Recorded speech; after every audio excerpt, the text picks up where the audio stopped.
I'm J.R. Church. Welcome to today's analysis of the news. Well, the stock market is up and it's down, and it's up and it's down. It's more down than it is up.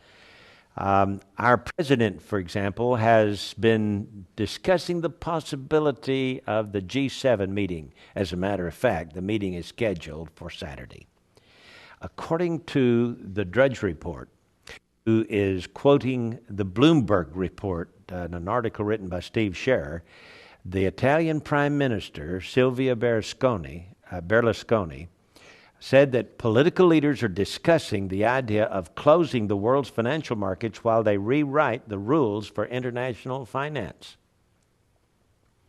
Now, you remember, for the last week, I've been telling you that our president has suggested maybe a bank holiday. At least these are contingent plans. It looks, and it was supposed to take place this week. Well, it didn't this week, but he is having a meeting Saturday with the G7. Berlusconi goes on to say the idea of suspending the markets for the time it takes to rewrite the rules is being discussed.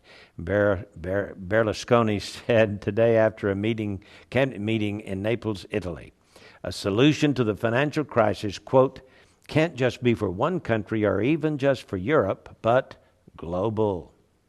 So we're looking at possibly the development of a one world monetary system. The group of 7 finance ministers and central bankers are meeting in Washington today and will stay in town for the International Monetary Fund and World Bank meetings this weekend. Berlusconi didn't give any details of what kind of rules leaders were looking to change, except to say that leaders are, quote, talking about a new Bretton Woods.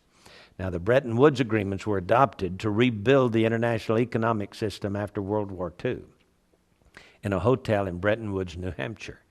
The aim of the agreements was to establish a monetary management system initially by pegging currencies to gold.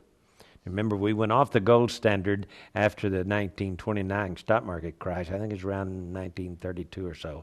They took us off the gold standard, made it illegal for people to own gold, confiscated all the gold at $20 an ounce, and then the day after the deadline, they went to $35 an ounce, set the price there. The IMF, or the International Monetary Fund, was set up later to help manage the international financial system. What's going to come out of this meeting?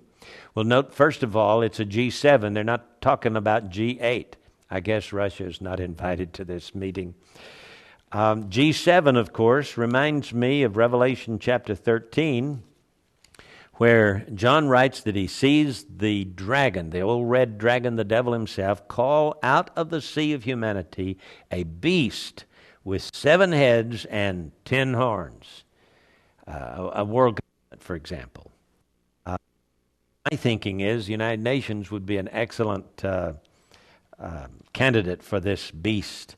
It appears to be dead in the waters at this time, but there are 7 heads, and the G7 represent the 7 largest industrialized nations that control the monetary system of the world, and they are going to rewrite the monetary system. And notice, please, not only are there 7 heads, but 10 horns. It's possible that these 7 men will move forward, maybe in a dramatic way, to establish 10 political economic regions around the world. The European Union being one, the North American Alliance with Canada, the United States, and Mexico being number 2, and the other nations of the world divided up into 10 political systems, economic systems, so that they can control better the world's currencies. Eventually, this may be the group that will demand a mark in the right hand of the forehead in order to buy or sell. Now, this is what's in the offing. The G7 are meeting, thinking about closing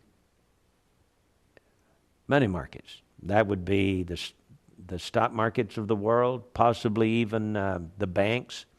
We could have a bank holiday.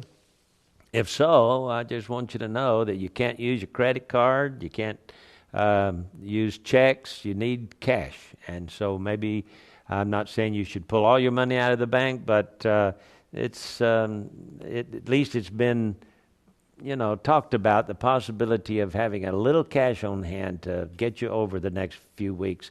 We don't know how long it'll take to rewrite the rules of international finance, but I can tell you, unless they already have them rewritten and sitting on the shelf ready to just pull them off the shelf and say, here it is, it will take a long time.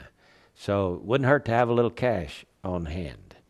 I'm not trying to advise you on monetary economics. I don't feel qualified to do that. Maybe I should say I'm very ill qualified to do that, but I can tell you that things look ominous at this point. Our president is meeting with the G7 over the weekend, and it may result in bank closings for a while. How long, we don't know. But the book of Revelation is coming to life. This may well result in the final mark of the beast. This is J.R. Church. Tune in again Monday afternoon at 3 for our next analysis of the news.